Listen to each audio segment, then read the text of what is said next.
Sa mga nagbubus mula sa mga probinsya sa Hilaga at Timog Luzon, umanda na po kayo sa posibleng pagbabago sa inyong biyahe simula sa susunod na linggo.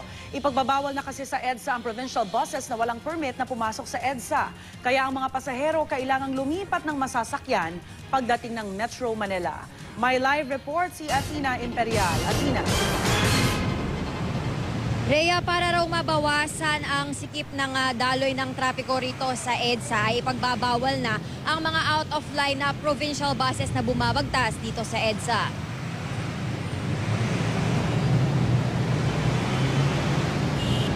Simula sa susunod na linggo, Rhea, hindi na raw palalampasin ng MMDA at LTFRB ang mga kolorom na provincial bus na babagtas sa EDSA kahit pa ang mga terminal na mga ito ay nasa Cubao o Pasay. Tinatayang nasa 1,000 provincial buses na walang pahintulot sa kanilang prangkisa na pumasok ng Metro Manila ang hindi napapayagang dumaan sa EDSA. 800 na bus mula sa South at nasa 200 mga bus mula Norte ang apektado dito. Ngayong araw, nakatakdang magpulong ang MMDA, LTFRB, DOTC pati ang mga Metro Manila mayors para plantsahin ang mga detalye. Posible umanong ang mga out-of-line na provincial bus mula Norte ay hanggang Monumento na lang, habang ang mga galing South ay hanggang Market na lang ang biyahe. Kaya ang mga pasaherong manggagaling sa probinsya kailangang bumaba at sumakay sa mga bus na may prangkisa para makapasok sa Metro Manila, partikular kung pupunta silang EDSA. Bukod dito, pag-uusapan din ang mga temporary terminal.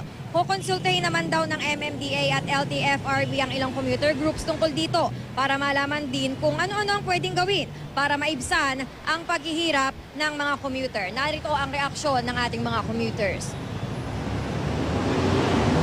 Yung makakaganda sa traffic natin na which is okay lang. At saka magiging secure yung mga pasaheros. Hindi po. Bakit po? Kung galing kami Bulacan, tapos pumunta rito, mahirapan kami.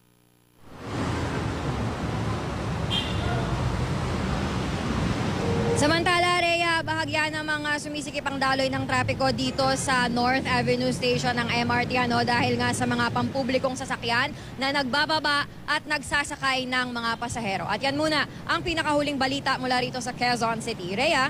Maraming salamat, Athena Imperial.